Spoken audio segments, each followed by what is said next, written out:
It wasn't a blood-soaked wedding, it was far more understated, more subtle than the bloodthirsty fans might have anticipated. Who else was anticipating the handmaids to erupt into a chaotic frenzy in that elegant ballroom, attacking the commanders in a whirlwind of blades, blood, and bared teeth?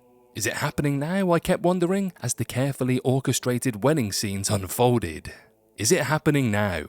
But before we get into it, if you haven't done so already, please hit the subscribe button, drop a like and comment on the video, and if you're able, please sign up for channel memberships for exclusive content, which really helps us out. Anyway, let's get back to this beautiful wedding. So, the moment never arrived. Instead of a cacophony of chaos and brutality, we witnessed individual handmaids quietly detach from their group and stealthily approach a slumbering commander in his own residence. Rather than seeing Calhoun and his crew spew a torrent of guts onto the dance floor as their eyes exploded red after indulging in a slice of Rita's cake, they simply drifted off to sleep like the enchanted residents of a fairy tale. The commander's slaughter was silent, controlled, and efficient. Even the execution of prize pig Bell was subdued. There was no dramatic enjoyment in his demise, just a cool exchange between assassin and target. June Osborne?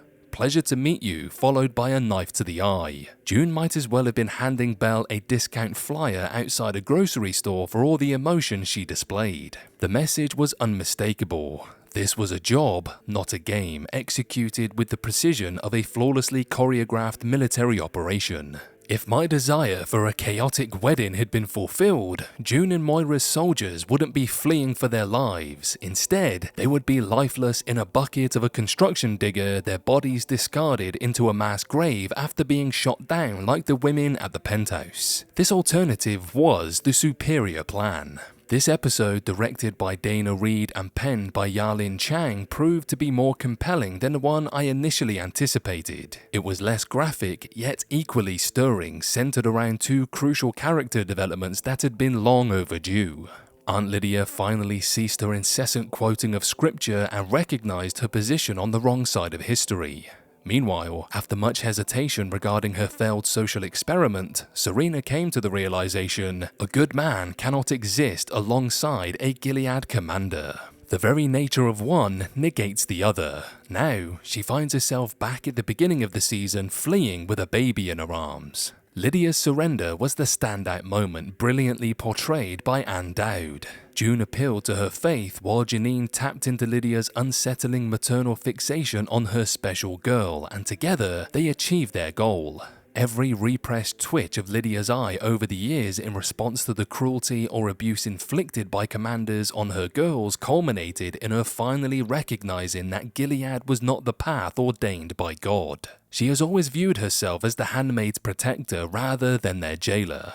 Now, by allowing their escape, she can almost reconcile her dual identity as both. The narrative of Exodus was tightly focused. Aside from Commander Bell's phone call, there was little indication of the broader assault on Gilead or whether Luke's explosives had gone off and Mark's forces had crossed the border. Most of the action unfolded within the grandeur of a hotel wedding.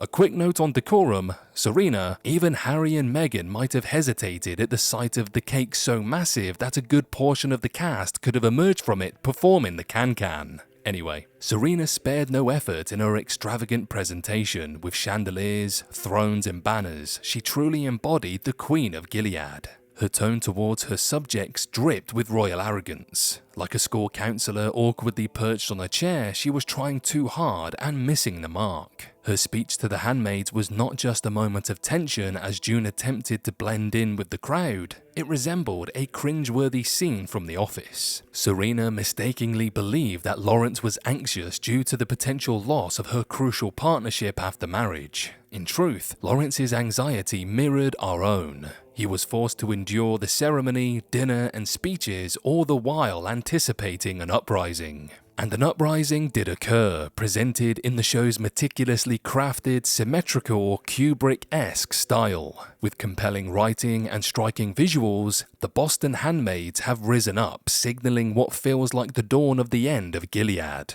June's final monologue as the woman fled the Red Center and ventured into the snow could have served as a fitting conclusion to the series were it not for the fact that 2 episodes remain and Hannah is still to be rescued.